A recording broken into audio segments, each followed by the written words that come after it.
If you've seen other stuff on this channel, you know solo RPGs are one of the main things we do. Solo gaming can be totally personalized and flexible. Players can experiment with different rules, styles, and themes to create an experience that suits their preferences. Through experimentation, beginners can discover what works best for them and have a blast doing it. For solo gaming to reach its potential, though, you'll probably end up needing an oracle. A viewer on one of our videos about solo RPGs commented that the concept of an oracle can be confusing for a beginner.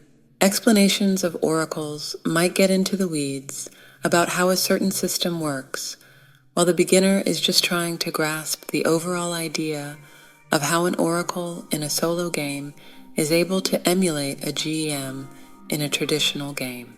Don't worry, there's no need to consult a crystal ball. I'm here to explain.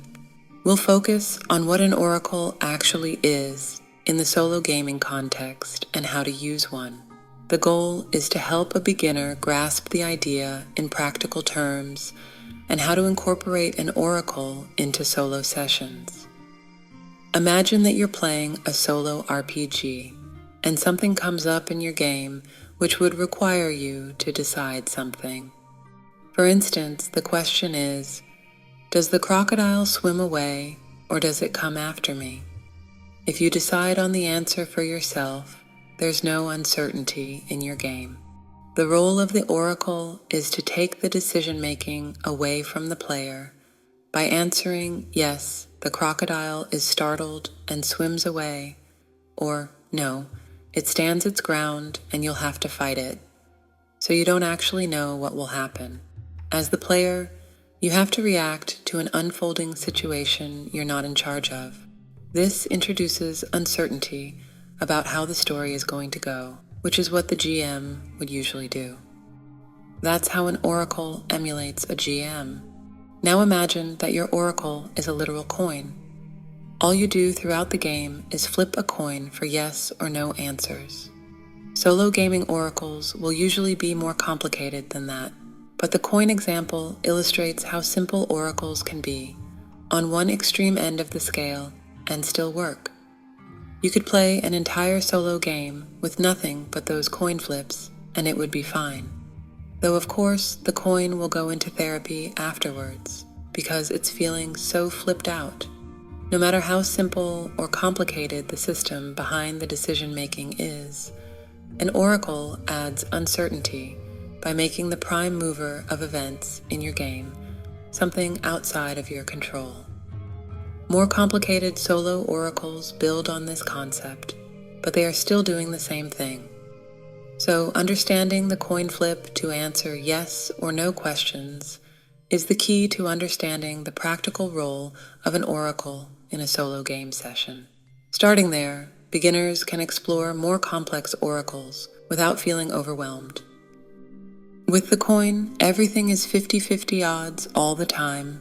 A probabilist would quit his job if those were the odds of getting his paycheck.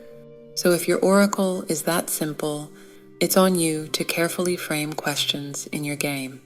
There's always a trade-off.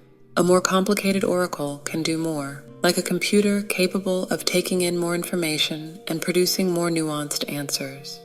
A streamlined oracle will be faster to learn and use, but it will leave the lion's share of the creative work with you, the player. Deciding what oracle system you prefer just requires trying various ones and balancing your priorities. A complex oracle can be more of a storyteller, taking an active role in creating and shaping the game world for you. A simple oracle leaves you as the primary storyteller, but fills in some specifics here and there. It's all about experimenting and getting a sense of what you like and what feels seamless in your game. Hopefully, you're now feeling empowered and eager to explore your creativity. A prompt for a solo game would be a fun way to end this video. Your character finds an ancient map leading to a hidden treasure. What do they do next? It's evocative, but wide open for interpretation. The concept could work in almost any genre. A space captain or a knight in a medieval fantasy world, or a hard-boiled detective in 1930s, Chicago could find the map which incites the story. It's up to you. Have fun with it. Until next time, keep those dice rolling high.